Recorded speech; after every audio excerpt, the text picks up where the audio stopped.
नमस्कार शेतकरी मित्रांनो, बकाल ॲग्रो पॅटर्न यूट्यूब चॅनलमध्ये मी ज्ञानेश्वर बकाल सर्व शेतकरी मित्रांचे अगदी मनापासून स्वागत करतो। शेतकरी मित्रांनो, आजच्या व्हिडिओच्या माध्यमातून आपण खरीप हंगाम 2024 साठी कापसाच्या अशा काही महत्त्वाच्या आणि टॉपच्या बियाणा संदर्भामध्ये माहिती जाणून घेणार आहोत, ज्या व्हरायटी तुम्हाला एकरी सहज 18 ते 20 क्विंटल पर्यंतचं उत्पादन देणार आहे आणि त्यासाठी तुम्हाला खर्च सुद्धा कमी लागणार आहे। त्यामुळे कापूस उत्पादक शेतकऱ्यांसाठी आपला आजचा व्हिडिओ महत्त्वाचा ठरणार आहे।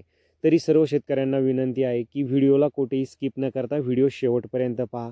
तसेच जे शेतकरी आणखी आपल्या बकाल ॲग्रो पॅटर्न चॅनलवरती नवीन आहे अशा शेतकऱ्यांनी सर्वप्रथम चॅनलला सबस्क्राईब करून नोटिफिकेशन बेल प्रेस करा, म्हणजेच आपल्या चॅनलवर शेतीविषयक जे काही नवनवीन व्हिडिओज येणार आहे त्या व्हिडिओचे नोटिफिकेशन हे तुम्हाला मिळत राहतील। चला तर शेतकरी मित्रांनो, जाणून घेऊया खरीप हंगाम 2024 मध्ये अशा कोणत्या टॉपच्या व्हरायटी आहे ज्या व्हरायटीतून तुम्हाला चांगल्या प्रकारचं उत्पादन मिळणार आहे आणि त्यासाठी खर्च सुद्धा तुम्हाला कमी येणार आहे। तर कोणकोणती अशी टॉपची बियाणं आहे त्या संदर्भामध्ये, तर शेतकरी मित्रांनो, यामध्ये सगळ्यात महत्त्वाचं आणि 1 क्रमांकाचं बियाणं आहे कापसाचं, ते म्हणजेच नाथ सीडचं संकेत। मध्यम व भारी जमिनीसाठी तुम्ही नाथ सीडच्या संकेत या बियाणाची लागवडीसाठी निवड करू शकता। बागायती स्वरूपाचं वाण आहे शेतकरी मित्रांनो। या वाणाचा कालावधी जर आपण बघितला तर हा 170 ते 180 दिवसाचा असून उभाट व पसरट वाढणारं हे वाण आहे। जवळपास 70% 5 पाकळी बोंड, टपोरी बोंड येतात। एका बोंडाचं जर आपण वेचणी वेळी सरासरी वजन बघितलं तर जवळपास 5 ते 7 ग्रॅम पर्यंतच आपल्याला वजन मिळतं। त्यामुळे उत्पादन वाढीमध्ये हे आपल्याला एक चांगलं वाण आहे। त्यानंतर कीड रोग सहनशील वाण असून इतर वाणांच्या तुलनेत फवारणीसाठी लागणारा खर्च कमी येतो आणि उत्पादन आपल्याला दर्जेदार मिळतं।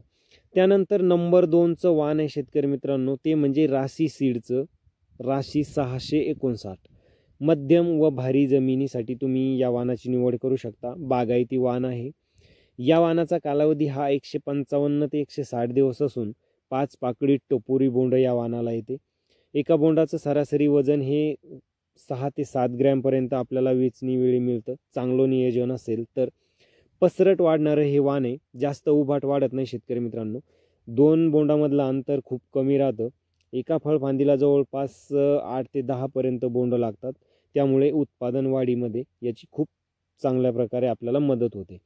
कीड रोगासाठी अतिशय सहनशील वाण आहे, त्यामुळे या वाणाची पण तुम्ही निवड करू शकता। त्यानंतर नंबर 3चं वाण आहे शेतकरी मित्रांनो, ते म्हणजेच कबड्डी। संकेतप्रमाणेच कबड्डी हे मध्यम आणि भारी जमिनीसाठी बागायती वाण आहे। या वाणाचा कालावधी पण हा 170 ते 180 दिवसाचा असून उभाट आणि पसरट वाढणारं हे वाण आहे। या वाणाची बोंड अतिशय टपोरी असून 5 पाकळी बोंड येतात। एका बोंडाचं वेचणी वेळी जर सरासरी वजन बघितलं आपण तर 5 ते 7 ग्रॅम पर्यंत आपल्याला मिळतं, जर तुमचं नियोजन हे दर्जेदार असेल। कीड रोगासाठी अतिशय सहनशील वाण आहे शेतकरी मित्रांनो, तर हे वाण पण तुम्ही घेऊ शकता। त्यानंतर नंबर 4चं वाण आहे शेतकरी मित्रांनो, ते म्हणजेच US ॲग्री सीडचं US 7067। अतिशय जबरदस्त वाण आहे मध्यम व भारी जमिनीसाठी। हे पण बागायती वाण आहे, परंतु हलक्या जमिनीमध्ये सुद्धा तुम्ही याची लागवड करू शकता जर तुमच्याकडे पाठीमागून पाणी देण्याची सुविधा असेल तर।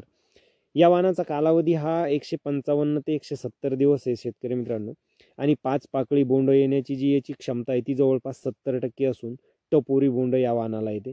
एका बोंडाचं वजन वेचणी वेळी जवळपास 5 ते 6 ग्रॅम एवढं मिळतं। पसरट आणि उभाट वाढणारं वाण आहे। 2 बोंडातलं अंतर अतिशय कमी राहतं, त्यामुळे वजन वाढीमध्ये आणि उत्पादन वाढीमध्ये याचा आपल्याला चांगला फायदा होतो। कीड रोगासाठी अतिशय सहनशील वाण आहे। त्यानंतर नंबर 5चं जे वाण आहे शेतकरी मित्रांनो, ते म्हणजेच साई भव्य सीडचं सुपर टार्गेट। अतिशय जबरदस्त वाण आहे, उभाट आणि पसरट वाढणारं हे वाण असून या वाणाचा कालावधी जो आहे तर हा 165 ते 180 दिवसाचा आहे। टपोऱ्या प्रकारची बोंड येतात, 5 पाकळी बोंड येते ह्या वाणाला पण, त्यामुळे उत्पादन याचं आपल्याला चांगलं मिळतं आणि कीड रोगासाठी अतिशय सहनशील वाण आहे, तर या वाणाची सुद्धा तुम्ही निवड करू शकता। त्यानंतर नंबर 6चं जे वाण आहे शेतकरी मित्रांनो, ते म्हणजेच वेदा सीडचं बसंत। मी पर्सनली हे वाण लावलेलं आहे। कमी कालावधीचं वाण आहे शेतकरी मित्रांनो, म्हणजे दिवाळीपूर्वी तुमचं शेत या वाणामध्ये खाली होऊ शकतं आणि याच्यातून उत्पादन पण तुम्हाला चांगलं मिळतं. टपोऱ्या स्वरूपाची बोंड या वाणाला येतात. 5 पाकळी बोंड आहे शेतकरी मित्रांनो आणि कीड रोगासाठी अतिशय सहनशील हे वाण आहे.